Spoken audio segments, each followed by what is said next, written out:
Recording studio का audio video सबसे पहले आप तक पहुंच सके तो चैनल को सब्सक्राइब करना ना भूलें।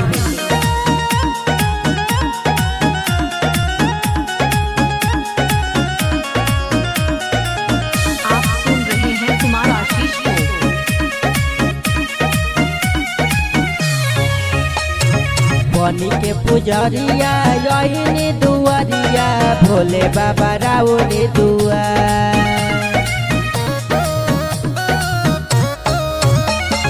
बनी के पुजरिया यही दुआरिया भोले बाबा राउरी दुआ। करिले रजिया ये हो भोले बाबा खुशी रहो घर परिवार। करिले रजिया ये हो भोले बाबा खुशी रहो घर परिवार। बनी के पुजरिया यही दुआरिया भोले बाबा राउरी दुआ। बनी के पुजरिया यही दुआरिया भोले बाबा राउरी दुआ।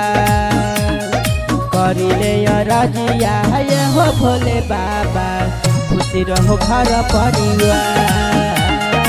करिले रजिया ये हो भोले बाबा खुशी रहो घर परिवार।